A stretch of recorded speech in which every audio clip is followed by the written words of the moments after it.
bienvenida a la presentación de la novela Las heridas, de la autoría del magistrado Felipe de la Mata Pisaña, de la editorial Espasa del grupo editorial Planeta. Es un gusto para mí presentar a quienes nos hacen el favor de integrar el Presidium. El profesor de la Universidad Panamericana, doctor Francisco Vázquez Gómez. Bienvenido.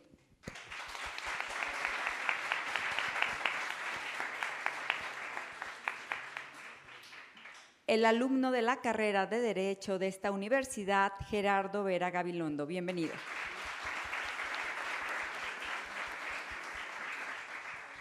Y, por supuesto, el autor de la novela, el magistrado Felipe de la Mata Pisaña. Bienvenido, magistrado.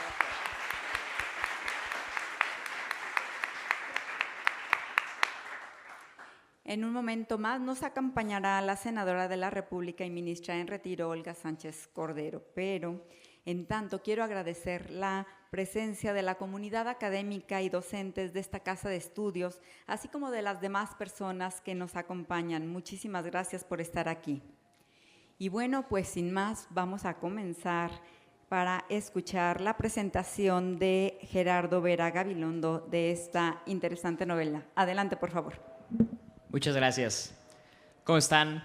Mi nombre es Gerardo Vera y, a decir verdad, vengo a hablarles de un libro, Las heridas, que cuando lo vi por primera vez, me paro porque estoy un poquito chaparro y no me van a ver aquí sentado. Cuando lo vi por primera vez, vi el título, Las heridas, vi la portada, ¿no?, con una foto del ingeniero Cuauhtémoc Cárdenas, y me imaginé, híjole, seguro es una novela que habla del contexto electoral de México, ¿no? Me imaginé que iba a ser un libro que iba a versar sobre cómo vivió el ingeniero Cárdenas la elección, sobre cómo se vivió aquella fatídica noche de 1988 desde la CFE, la Comisión Federal Electoral, que ahora es lo que conocemos como el INE, que curiosamente también CFE, igual que ahora su titular es Manuel Bartlett, pero no es esa misma CFE, es otra. Pero no era un libro como el que yo imaginaba, sino que me encontré con una historia mucho más de mundo. Una historia con la que me podía relacionar muy fácilmente, con la que creo que la mayoría aquí presentes nos podemos relacionar. Una historia que no te habla del contexto político de México en ese entonces de lleno, sino que más bien te habla de la vida de tres distintas personas. Por una parte, te habla de Ubalda, una mujer a través de la cual vemos problemas muy graves en la sociedad mexicana. Es una mujer que fue trabajadora doméstica y a través de ella vemos problemas como el racismo, como la discriminación hacia las mujeres. Es una mujer de pueblo, una mujer que ha estado en la lucha social. Por el otro lado vamos a Francisca, su hija que dio en adopción debido a las circunstancias en las que se encontraba. Una niña que creció en una circunstancia similar a la que me imagino vivimos muchos aquí. Hija de un burócrata, con una madre adoptiva, ¿no?, un padre adoptivo, que le dieron mucho amor y que busca reconectar con ese origen. Francisca, dice el libro, un hombre de barro, un hombre de pueblo, un hombre rural. Incluso dentro de esa identidad se encuentra un poco una identidad más profunda, de una persona que no solamente es la niña que creció hija de un burócrata, sino que se sabe con una identidad más profunda. Y finalmente está Alfonso, que es un cuate como cualquiera aquí, que creció en un hogar de clase media alta, ¿no?, que vivió en Mixcoac, aquí. El libro, me parece, hace una narración espectacular y que llega al más pequeño de los detalles de cómo se vivía la vida en Mixcoac en los años 80. Y me parece muy interesante porque es un modelo de escritura similar al que tiene otro de mis libros favoritos, Las batallas en el desierto, de José Emilio Pacheco. Incluso me llega a recordar un poco algunas obras de Elena Poniatowska, Y me parece muy interesante, porque es contándote una historia muy real, muy humana, muy de mundo, sin estas complejidades de la política, que te explica un contexto histórico de mejor manera de la que la va a hacer cualquier documental, cualquier serie de Netflix, cualquier película que te hable de cómo estaba esa noche Salinas de Gortari en 1988. Te habla mucho más de cómo se entendió el contexto de quienes importan en la historia de la humanidad. Las personas que vivieron su día a día en aquel momento. Y me parece importante porque es a través de libros como este que podemos entender la historia. Que podemos entender la historia por lo que es, en su esencia. Que no es un estudio de los grandes personajes, ¿no? Napoleón Bonaparte, ¿no? Sino un estudio mucho más profundo de las situaciones que nos atañen en nuestro día a día. Y ese estudio de la historia me parece primordial, porque es gracias a libros como este que empezamos a desarrollar algo que lamentablemente en México nos ha costado mucho desarrollar, que es una memoria histórica. ¿A qué me refiero con esta memoria histórica? Es entender la historia no a través de los ojos de la versión oficial, no a través de los ojos de los grandes hombres, sino a través de los ojos de las personas que los vivieron.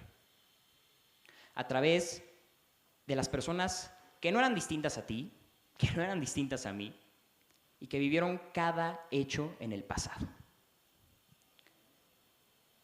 Es contar una versión de la historia que no se queda solamente en los cuentos, en los mitos, sino que aterriza a la tierra, aterriza a lo real.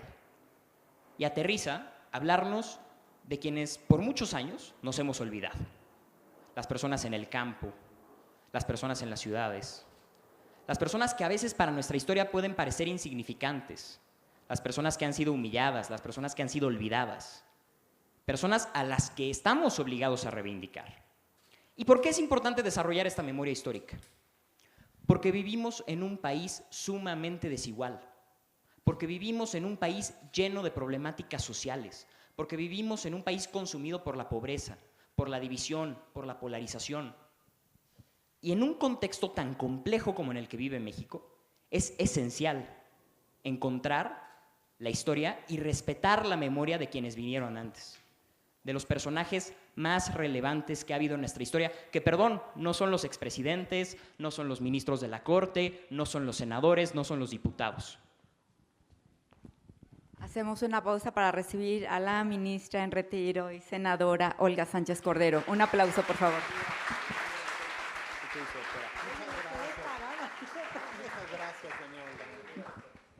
Bienvenida. Hola, ¿cómo estás? Por favor. Y llega un poco al punto, ¿no? ¿Por qué me parece tan importante desarrollar esa memoria histórica? Porque solo a través de esa memoria histórica, solo a través de ese respeto a esas personas a las que no les hemos dado su debido lugar, a las que hemos tenido olvidadas, a las que hemos tenido desterradas, a las personas que más han padecido las humillaciones del Estado, a las personas que han sido asesinadas, que han sido desaparecidas, que han sido violadas, si los recordamos a ellos, significa que hay una esperanza para quienes hoy padecen esas mismas injusticias. Porque sí, la memoria histórica no solo consiste en recordar a los olvidados del pasado, a los humillados del pasado. La memoria histórica, la verdadera memoria histórica, la que se desarrolla gracias a textos como este, es la que nos hace cambiar nuestra perspectiva del mundo y exigir un México más justo, un México más próspero para todos. Pero si queremos la construcción de esa patria digna, de esa patria con memoria, un paso fundamental somos los jóvenes. Creo, quizá no quiero pecar de equivocarme, soy el más joven entre el panel, y por eso es tan importante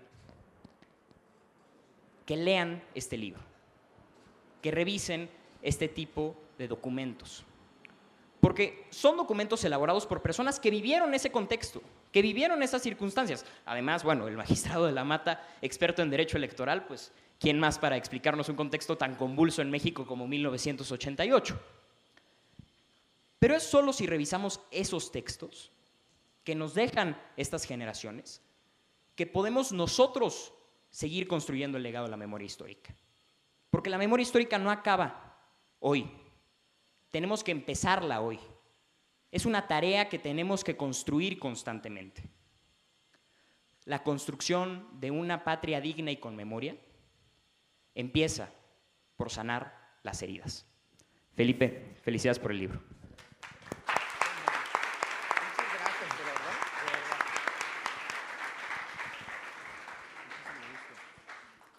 Agradecemos la valiosa presentación de Gerardo Vera Gabilondo.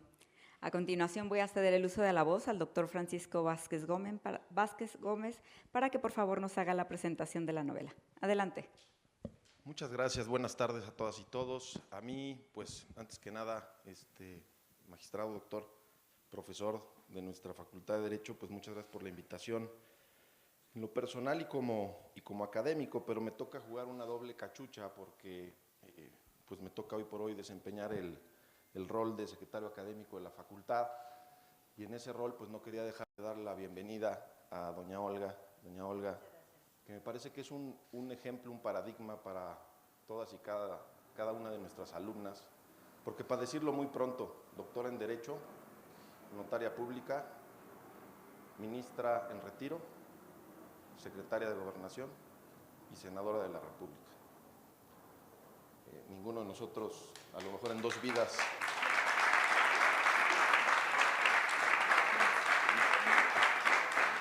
entonces, bienvenida, doctora, la Universidad Panamericana en su casa, y objetivamente, más allá de filias y fobias, pues es una trayectoria profesional que apantalla cualquiera.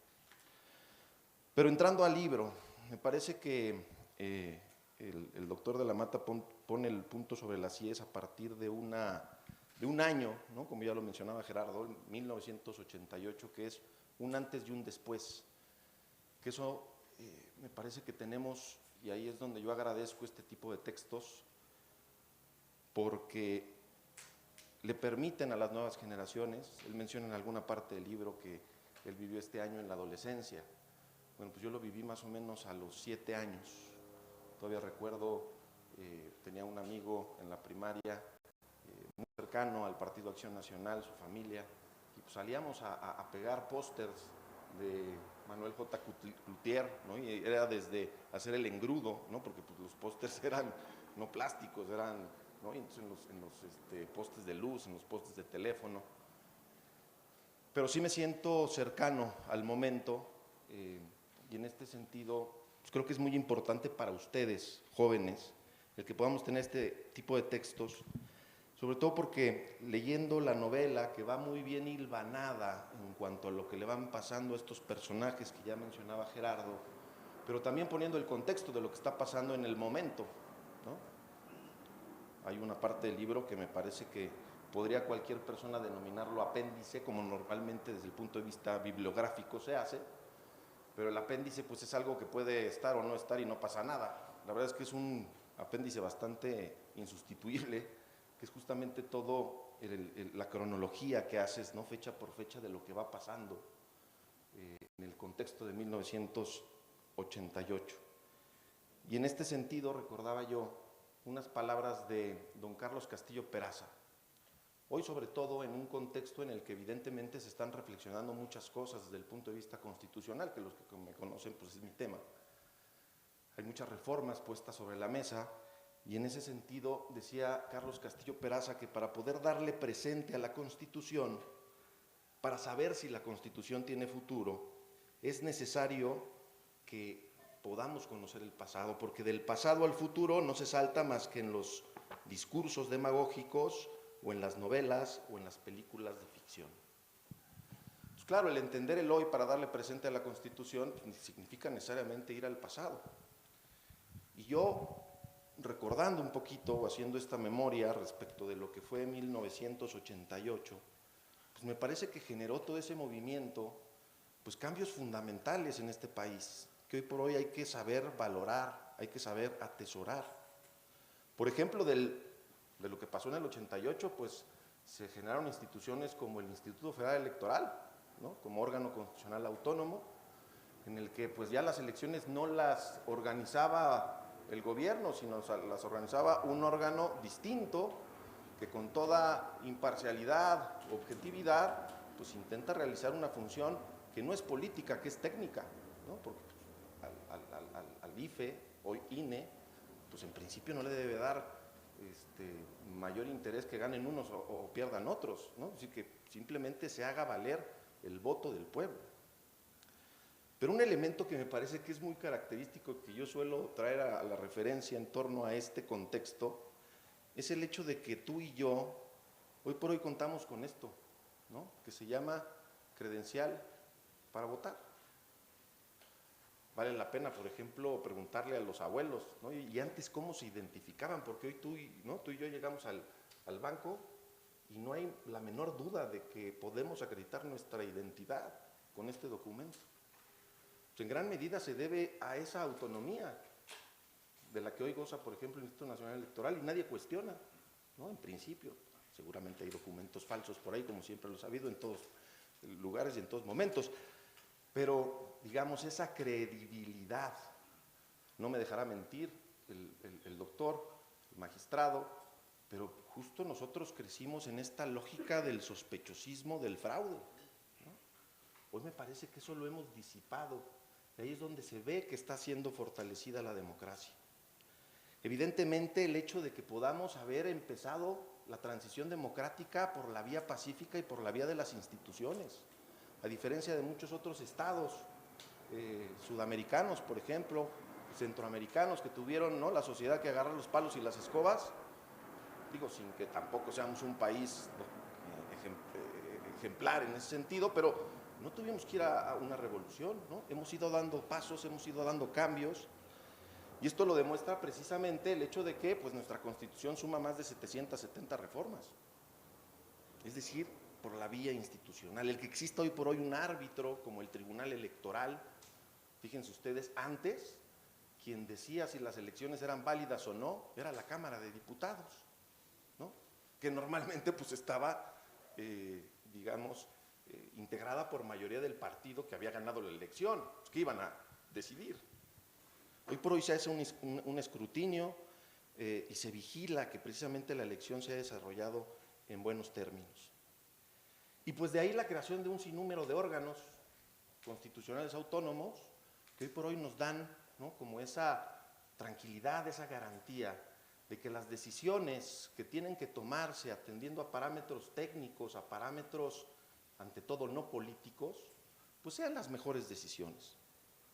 En conclusión, pues me parece que el libro en el fondo, y yo quiero dejar obviamente a los que me van a seguir en el uso de la voz, el tema ya un poco más de la novela, que insisto, lo decía ya Gerardo, ¿no? Es decir, va hilvanando muy bien lo que está pasando con la historia de estos tres personajes, pero en el fondo lo que yo veo es el concepto de democracia, y en este sentido agradecerte, doctor, porque nos recuerdas lo que significa la democracia, ¿no? La democracia es vida de personas, la democracia es sacrificio de personas, de muchos hombres y de muchas mujeres que con magnificencia pues empeñaron quizá sus fortunas o su poco capital, su tiempo, ¿no?, su dedicación, sus familias, incluso algunos de ellos, si se da cuenta de ello en el libro, pues sus vidas. ¿Para qué? Para que tú y yo, hoy por hoy, así de simple, podamos confiar en este documento. ¿Nos permites, querido doctor, llenar nuevamente de contenido el concepto de democracia? Y esto, pues, al margen de lo que tú vas narrando en la novela, pues me hacía recordar este concepto que de Constitución nos regala este concepto de democracia que nos regala la Constitución. Dice su artículo 3 que la democracia no solamente es un sistema jurídico o una estructura política, es un sistema de vida fundado en el constante mejoramiento económico, social y cultural del pueblo. ¿Qué quiere decir esto? Que en democracia no todo se vale, que la decisión mayoritaria no porque sea mayoritaria necesariamente es democrática, si aquella decisión no propende al mejoramiento económico, social y cultural del pueblo conforme a nuestra Constitución, eso no es una decisión democrática. Por último, y me parece que aquí es la reflexión más importante, queridos y queridas jóvenes, pues que se den el tiempo, ¿no?, de acercarse a este tipo de textos, porque como decíamos, si queremos darle presente a nuestra Constitución a través de reformas, tenemos que entender el pasado, porque del pasado al futuro, como decía Carlos Castillo Peraza, solamente se pasa o por una película de ciencia ficción, o por una novela, o a lo mejor por algún sueño guajiro o algún discurso demagógico. Pues te agradezco mucho, doctor, por la invitación y los invito, jóvenes, a leer Las heridas. Muchas gracias.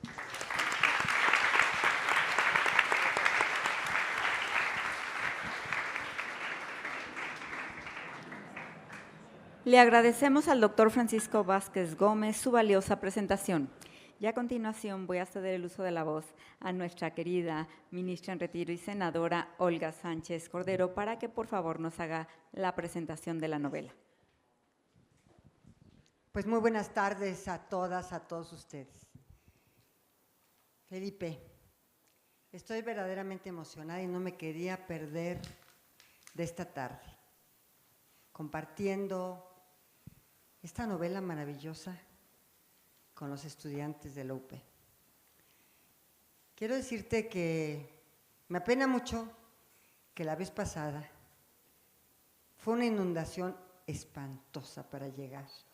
Llegué, pero llegué 1 hora y media después de la presentación. Pero dije, no me quiero perder venir con ustedes, con los jóvenes, esta tarde. ¿Y por qué no me quiero perder? Porque disfruté tu novela enormemente y quiero que los jóvenes, las jóvenes, la disfruten como yo la disfruté. Pero hay una diferencia muy importante, la diferencia generacional. Todo lo que está en esta novela yo lo viví. Y ustedes lo van a leer. Y por eso quería venir. A decirles que todavía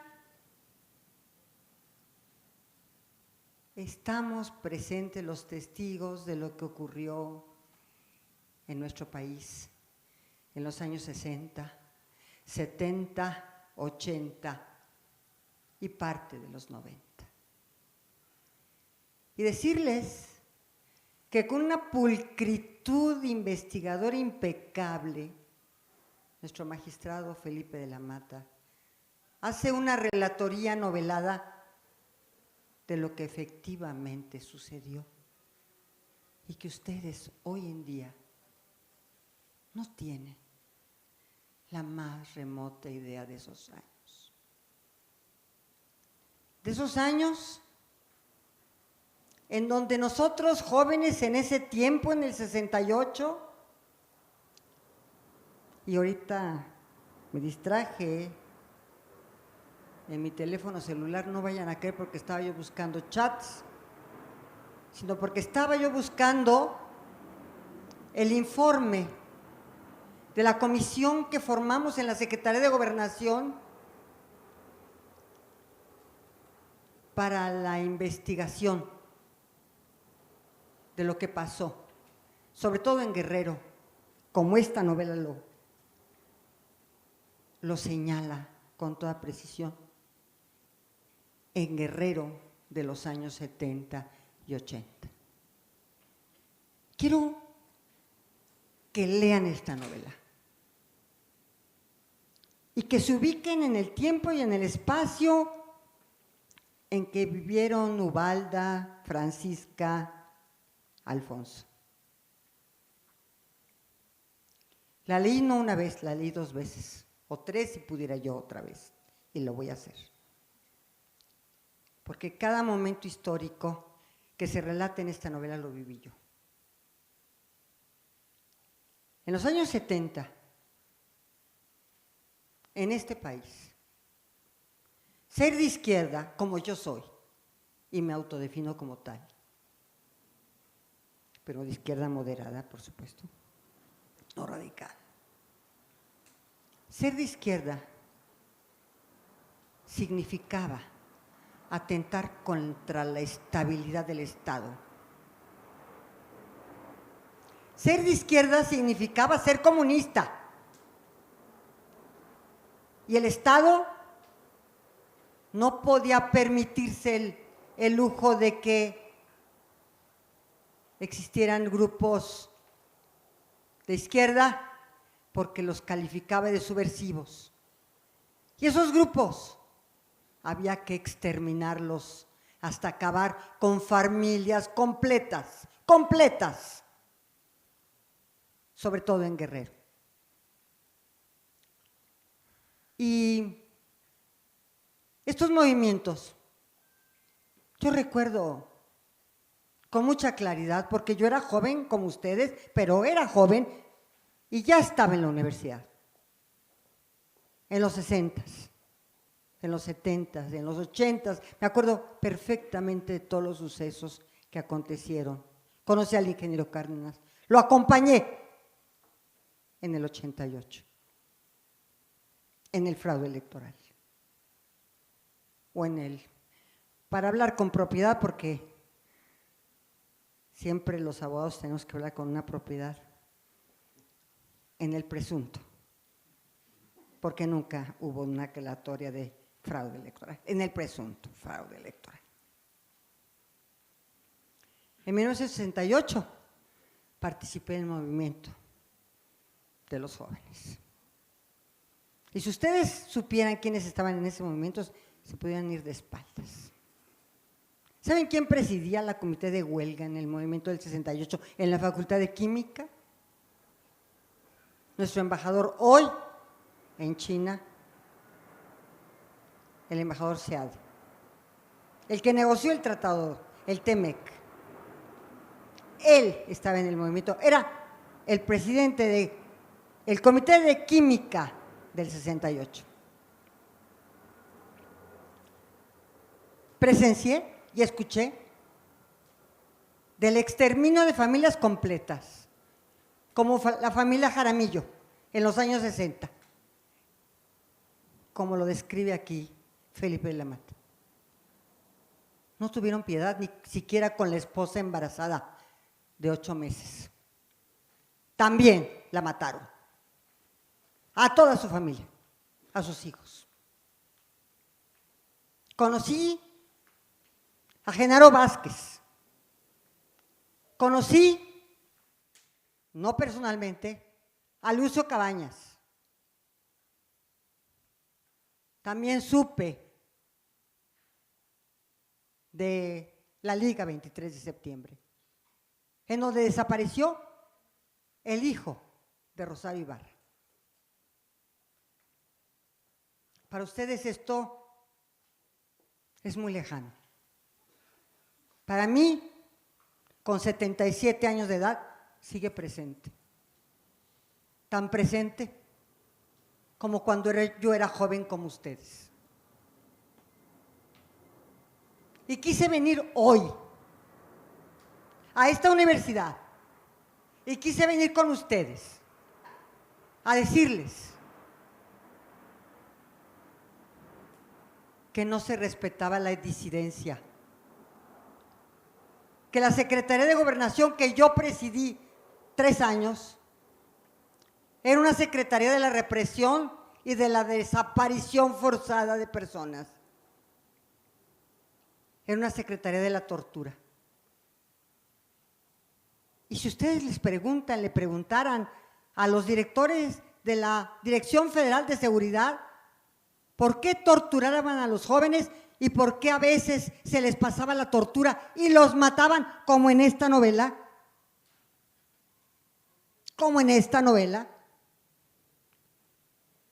no tenían ningún remordimiento. ¿Y saben por qué no tenían ningún remordimiento? No tenían ningún remordimiento porque ellos estaban por la estabilidad del Estado y pensaban que estos grupos que lo que querían era una justicia social, una redistribución del ingreso en donde pudieran tener acceso las personas más humildes y más marginadas de este país. Pensaban que atentaban contra la estabilidad del Estado y que había que terminar con todos estos movimientos, con todas estas personas. Las persiguieron. En el libro describen el Pozo Meléndez, en donde fue a dar la pareja de Ubalda y donde fue exterminado y arrojado el padre de Francisca, su hija. Ustedes, para su conocimiento, el Pozo Meléndez, que está cerca de Iguala, no tiene fin. Sabían que si te arrojaban al Pozo Meléndez era un no regreso, un no retorno, como lo describe Felipe de la Mata en su libro, Magistrado. Pero adicionalmente, los helicópteros que tiraban, vivos o muertos, a los disidentes, a los de izquierda, a los que se identificaron como comunistas y estaban estigmatizados y proscritos, y que los llevaban, sí, a tirar al mar por pie de la cuesta, vivos o muertos, y que no regresaban tampoco. O era el Pozo Meléndez o era el mar de Acapulco y la fosa que también hay en Acapulco y que está perfectamente ubicada donde arrojaban a todas estas personas. Cientos sí, y miles también. Entonces yo quería venir a hablarles, a decirles que lean este libro, pero que adicionalmente lean también el informe que se publicó el viernes pasado y cuyo título es demoledor. Fue el Estado,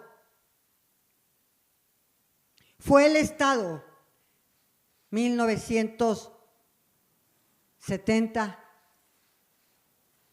finales de los 60 a 1990.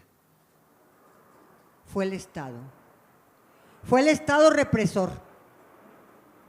Muchos hoy en día hablan de la falta de libertad de expresión. Jóvenes, ustedes no saben, porque no lo vivieron, ¿qué es la falta de libertad de expresión? ¿Qué son las libertades? Porque nosotros en los 60 luchamos por las libertades y por los derechos, porque no había. Un periodista, uno, que se atreviera a cuestionar, como el libro lo describe, al gobierno, no solamente era reprimido, no solamente era cuestionado, no solamente era exhibido en una mañanera, no, era desaparecido. En una ocasión,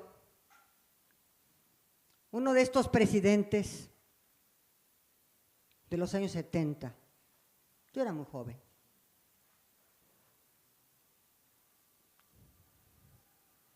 me dijo, porque además era el papá de una amiga mía, y me dijo, tengo una gran preocupación moral y ética. A mí, una escuincla como ustedes. Bueno, no son escuincles. Yo los veo muy jóvenes.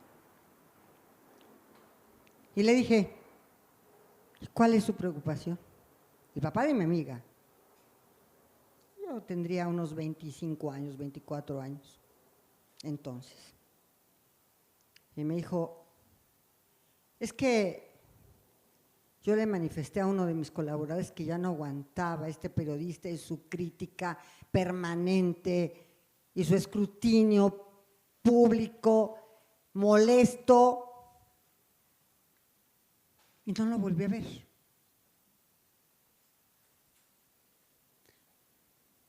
Y le pregunté a mi colaborador, ¿qué pasó con este periodista? Ya no lo veo, cuando menos ni para bien ni para mal. Y me dijo, no se preocupe, presidente, ya no va a volver a molestarlo. Ya pasó a mejor fin. Entonces, jóvenes, nosotros en los años 60, en los años 70, luchamos por las libertades de las que ustedes gozan, de que Ubalda no gozaba, ni Francisco, ni Alfonso. Los pasajes que cuentas, Felipe, son muy impactantes. Recuerdo el del mercado, el camino hacia el Pozo Meléndez,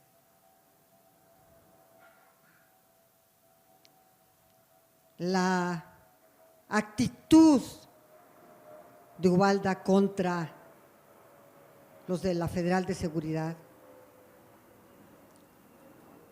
porque aparte traían la charolaza aquí, Federal de Seguridad. Claro, lo que describes en el mercado es que hay una especie de solidaridad gremial en el mercado y nadie le convenía que finalmente mataran a Francisca, a Ubalda. Por eso quiero que lo lean. Quiero que lean esta novela. A mí me recordó muchos años de mi juventud. Me recordó lo que yo viví. Desde la nacionalización de la energía eléctrica cuando yo tenía 12 años o 13, con el presidente López Mateos, Adolfo López Mateos. Vivía Gustavo Díaz Ordaz, vivía Echeverría, a López Portillo, que en el último momento y minuto de su sexenio nacionalizó la banca e hizo el control de cambios y no podíamos adquirir dólares. Vivía el 88 con Cuauhtémoc Cárdenas. Viví muchos aspectos históricos que se cuentan en esta novela y que hoy retoma el informe de la comisión que yo formé en la Secretaría de Gobernación cuando llegué, de la investigación, de la llamada guerra sucia de los 70 y de los 80. Más de 1000 testimonios. Conclusiones tremendas, horribles, de hechos que no quisiéramos volver a vivir. Más de 1000 testimonios. La conclusión, el título del informe, fue el Estado. Fue el Estado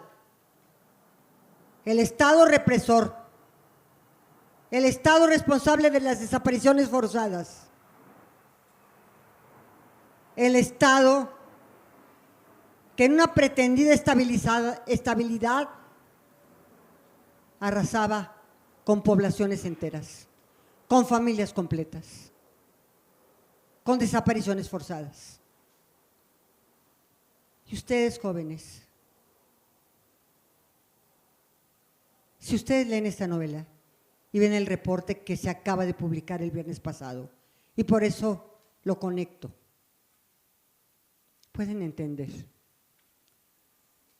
lo que nuestras generaciones vivieron. Lo que nuestras generaciones vivieron para que ustedes tuvieran libertades.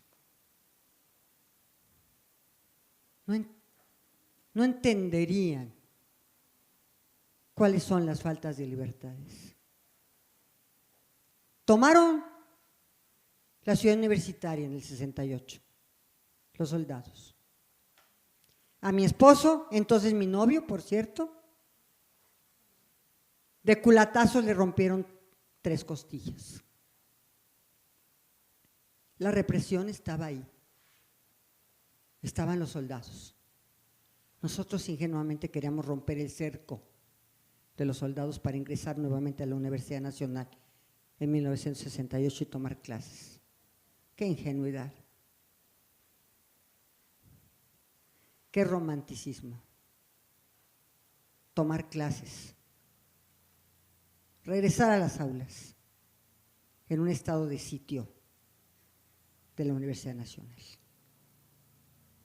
Yo quisiera invitarlos, y por eso tenía ganas de venir, a que reflexionen el México en que vivimos y en el México del que fuimos testigos, y que la historia no queremos que nunca más se vuelva a repetir, que nunca más se vuelva a repetir. Lo primero que hice cuando llegué a la Secretaría de Gobernación fue decidir que teníamos que tener una gobernabilidad con diálogo y con derechos humanos. La Secretaría tenía en la Plaza Romita a la Dirección General de Seguridad, y en esa Dirección General de Seguridad se torturaban a los jóvenes y a las jóvenes, a veces hasta que perdieran la vida.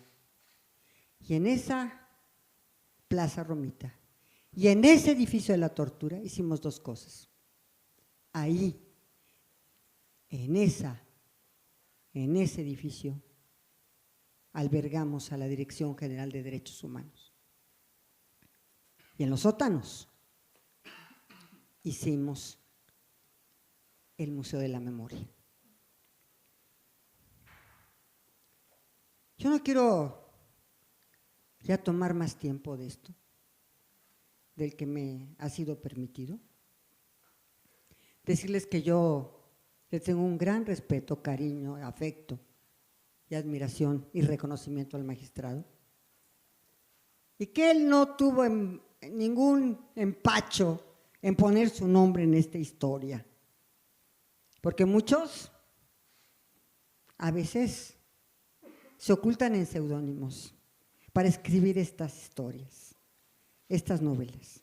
Esta novela sí es una novela, son hechos novelados, pero que contienen una investigación científica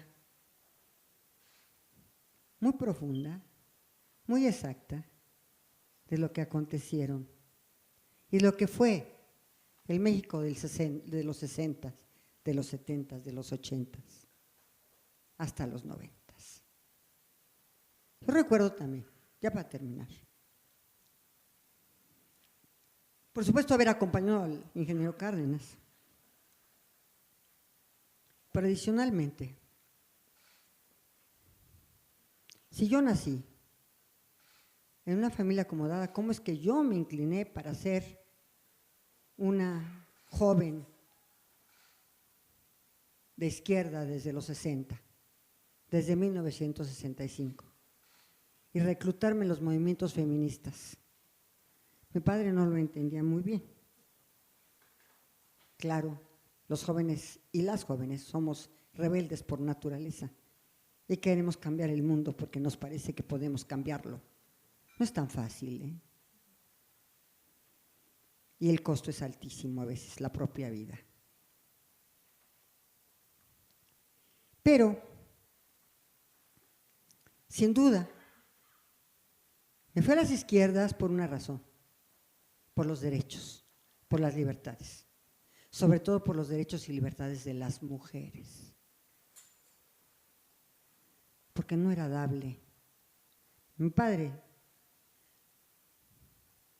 ya lo voy a decir aquí, mi padre fue uno de los fundadores del PAN, con Gómez Morín, y con el padre Vértiz en la Sagrada Familia. Y escribieron y tenían una una revista que publicaban mensualmente sobre, precisamente porque eran opositores al gobierno, permanentemente opositores al gobierno. Y el PAN se forma con la oposición de Gómez Morín y de jóvenes estudiantes como mi padre en el colegio, creo que era el colegio francés que estaba ahí en Orizaba, en la colonia Roma. Y estaba muy cerca de la Sagrada Familia, en donde el padre Vértiz, que lo menciona en su libro, un panista guanajuatense, por cierto, forma el partido opositor. Entonces mi padre no hubiera entendido porque yo me fui a la izquierda. Pero los movimientos feministas de mujeres eran de la izquierda porque eran los derechos y libertades, mismos que no cabían en otro lugar. Yo quiero decirte, Felipe, que gracias por esta investigación, que la novelaste, pero más que una novela, son hechos históricos importantísimos, impresionantes. Y nos demuestras en palabras muy accesibles el concepto de democracia a lo largo de todo tu libro. El respeto al otro, la pluralidad, la esencia del diálogo y de entender al otro y comprenderlo, aunque no compartir en ocasiones sus ideas. Pero es tan válida la posición de uno como la posición del otro. Es tan válida. Aquí no hay verdades absolutas. Es tu verdad y la verdad del otro. Como en el caso de Ubalda, de Alfonso, y no de Francisca, porque ella no lo ha vivido y no lo vivió. Por eso los invito a dos lecturas. Ustedes que son jóvenes que les gusta estudiar, que les gusta la investigación.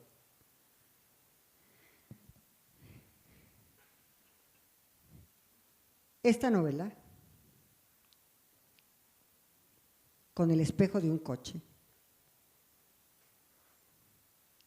y con Cárdenas en el Zócalo, dice mucho de la historia. Novelada sí, pero la historia real. Y otro documento que también sugiero que lean. El informe que presentaron el viernes pasado, la Comisión para la Verdad, de la Guerra Sucia en los años 70 y 80. Es importantísimo que ustedes conozcan lo que pasó en esos años. Cómo fue que el Estado represor, con una bandera de la estabilidad del Estado y que nadie podía atentar con su estabilidad, en su concepción, podía exterminar a familias completas, a poblaciones completas. Así que, bienvenido el libro, Felipe, bienvenido el informe. Ya no me tocó las conclusiones, yo me retiré, yo estuve solamente 3 años, pero en esos 3 años, la realidad es que mi experiencia de los años que viví, recordaba yo cuando estaba en la Secretaría de Gobernación, a un secretario de Gobernación que les pidió la renuncia a 11 gobernadores en un sexenio. 11 gobernadores electos popularmente, que no se les puede pedir la renuncia y que no pueden renunciar. Pero se retiraban del encargo y del cargo. ¿Cómo lo hacía este secretario? Yo te platico cómo. Lo citaba en su oficina a 11 gobernadores, 11. Y tenía su expediente a un lado, el dossier, y sin decirles, pero sí diciéndoles, esta es su historia personal, ¿por qué no me firma su renuncia? Y sin objeción, ni siquiera sin cuestionamiento, se iban del gobierno de un Estado electo democráticamente o democráticamente, y dejaban la posición para un gobernador interino o en su caso sustituto. Pues con esto doy por terminada mi intervención. Muchas gracias por escucharme.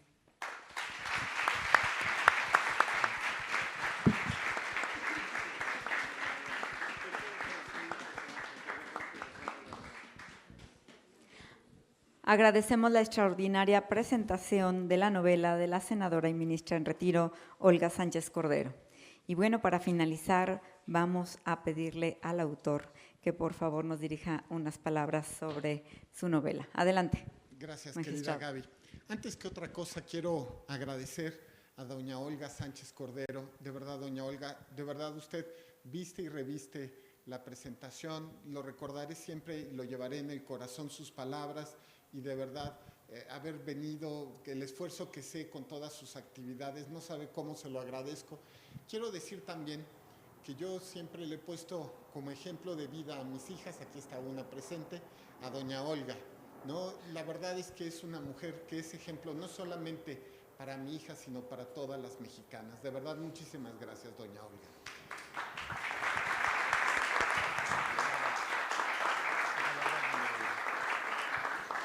Quiero también agradecerle a mi querido amigo Pancho, de verdad, Pancho, muchísimas gracias por la organización de la presentación de una novela, que es algo raro, me imagino, pero la verdad está padre, ¿no?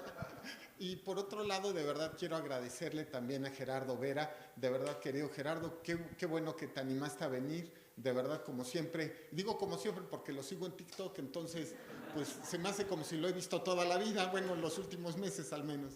En fin, muchas gracias, Gerardo, de verdad. Pero antes que otra cosa, y también de manera especial a la Universidad Panamericana. Tengo ya 27 años de profesor en la Universidad Panamericana. Esta es, vamos a decirlo así, lo que yo ya considero mi casa académica. Para mí es muy especial la Universidad Panamericana. Y el primero que la defiende y quiere, sin duda, soy yo. Entonces, le agradezco mucho a la Universidad Panamericana que me haya abierto estas puertas nuevamente para hablarle a los jóvenes que están aquí presentes. A ver, quiero decirles cosas muy sencillas en torno a mi novela. La primera es que es una novela.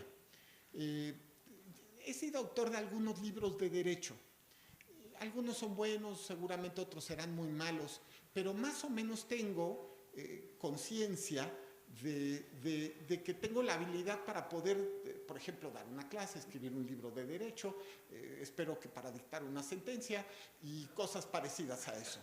Pero no tengo idea, lo digo con mucha seguridad de mí mismo, si soy un buen o un mal escritor de algo que no sea estrictamente jurídico. Lo cierto es que desde muy joven, desde que tenía 15, 16 años, yo tenía en mi corazón la necesidad de escribir algo que reflejara no solamente una perspectiva científica, sino fundamentalmente, pues, sentimientos, y que reflejara también, de alguna manera, lo que yo pensaba, lo que creía en torno a algunas cosas, particularmente de mi juventud. Si la novela es buena, es mala, es regular, le corresponderá a los lectores y a la crítica determinarlo. Lo que sí les puedo garantizar es que mucha de esa novela la escribí con el corazón, como se tiene que escribir una novela. Ahora, por otro lado, les digo que decidí escribir sobre 1988 y también sobre los años, la Guerra Sucia, los años 60 y 70, la persecución a cargo del Estado pues, de las izquierdas, por supuesto. Primero, porque yo viví los años 80, yo era un joven. Le agradezco mucho a Gerardo que dijera que le recuerda esta novela un poco, ojalá, aunque sea una 10ª parte o 20ª o 100ª, a José Emilio Pacheco, que también es de mis autores favoritos. Amo a Pacheco, lo amo. Si no han leído la poesía de Pacheco, de verdad, bueno, y si leen Las batallas en el desierto, es maravilloso, de verdad. Ojalá de alguna manera pueda ser evocativo de Pacheco. Lo que sí es verdad también es que quise evocar mi juventud, quise evocar lo que yo veía y lo que yo entendía del mundo en ese momento. Y quise evocar también una sociedad que era muy diferente. Aunque ustedes no lo crean, México era muy diferente hace 30 y tantos años. Era un México donde no había democracia, donde no había derechos, donde no había libertades. Era un México en el cual no existía ni el INE ni el Tribunal Electoral y no había el voto seguro. Era un México donde con una facilidad, así, con un dedito nada más, se podían robar una elección y se acabó. Era un México donde no había garantía para los derechos de la ciudadanía. Me pareció entonces que tenía yo que escribirle a los más jóvenes. Yo sé que luego dicen que los jóvenes no leen, luego dicen que los jóvenes no están interesados ni en la historia ni en la política, pero lo que sí les puedo garantizar es que escribí pensando en ustedes. Escribí pensando en que había que formarlos y enseñarles que había otro México, un México así. Y ese México era el México de mi juventud y que hemos tratado de mejorar como nación y que hemos mejorado en muchas cosas. Y también tenemos que reconocerlo. Tenemos un mejor sistema democrático y electoral. Tenemos en algunas cosas algunas mejorías en los temas de derechos humanos. Al menos ya no es el Estado el que persigue a los opositores. Y además yo quería, y con esto también voy cerrando, contar la historia del enojo que yo sentía cuando yo era joven y escuchaba del conflicto de lo que había sido el 68, doña Olga, ¿no? Que usted vivió en carne propia. El enojo que sentía yo de pensar en el ejército reprimiendo y asesinando jóvenes. Y el enojo de cuando supe un poco más grande en torno a la muerte de la familia Jaramillo en Xochicalco, donde la esposa del general Jaramillo, pues justo estaba embarazada de 8 meses. O como sucedió, y es algo que no puedo creer, lo que pasó con la esposa de Lucio Cabañas. Se los voy a contar porque seguramente se van a enojar igual que yo. Como ustedes saben, Lucio Cabañas, guerrillero mexicano, secuestra a Rubén Figueroa, un gobernador de Guerrero, que después sería gobernador de Guerrero, en ese momento senador de la República. Lo secuestra, pide un rescate, por cierto, aquí entre nos, y si estudian un poco el tema se darán cuenta que lo secuestró por menso Rubén Figueroa, porque se fue a meter a la cueva del lobo. Pero bueno, lo secuestra. Derivado de esto se forma una brigada de rescate del ejército mexicano. Prácticamente era llamarlo brigada por no llamarlo batallón. Se presentan en la sierra, en la montaña, y el punto fundamental ya para el ejército mexicano era, pues, matar a Lucio Cabañas. Lo interesante del tema es que Lucio Cabañas terminan entregando a Rubén Figueroa, pero ya para México era fundamental asesinar a Lucio Cabañas, termina muerto, por cierto, esconden su sepultura para que nadie pueda ir a poner una flor o a recordarlo. No tenía ni siquiera derecho a la memoria. Hasta los años 90 se encuentra la sepultura de Lucio Cabañas, cuando un soldado de los que lo asesinaron dice: por aquí lo enterramos. Bueno, ahora, lo interesante o lo horripilante del tema va a ser que la mujer de Lucio Cabañas es detenida en esta brigada de captura. Fue de las primeras personas que detuvieron. Y Rubén Figueroa violará sucesivamente a la esposa de Lucio Cabañas a manera de venganza en el campo militar número 1. Y la embarazará. Ese era el México de los años 70. En ese momento Rubén Figueroa era gobernador de Guerrero. Pueden ustedes ver esta historia, que es desgarradora, que solamente de enterarme y de recordarla me enojo, ¿de acuerdo?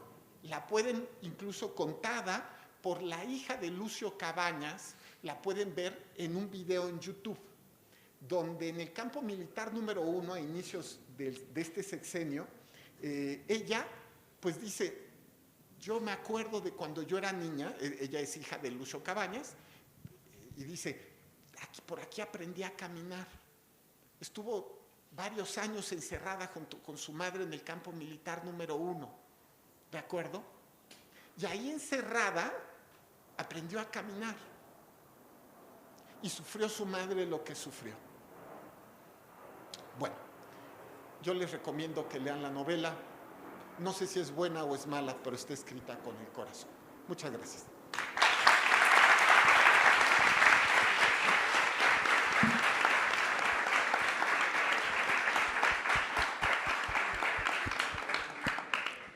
Agradecemos al magistrado Felipe de la Mata Pisaña la valiosa presentación de su novela. Bueno, pues me informan que tienen unos regalitos para nuestra presentadora, presentadores y autor de la obra. Adelante, por favor. Ahora la entrega el doctor Francisco Vázquez Gómez.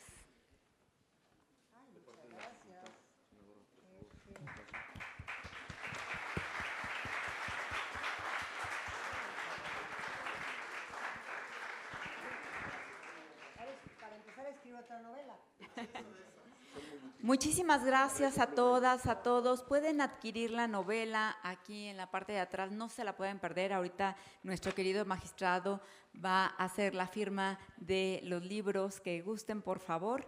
Entonces, les agradecemos a todas, a todos su presencia y ahorita organizamos la firma de los libros. Muchísimas gracias, bonita tarde.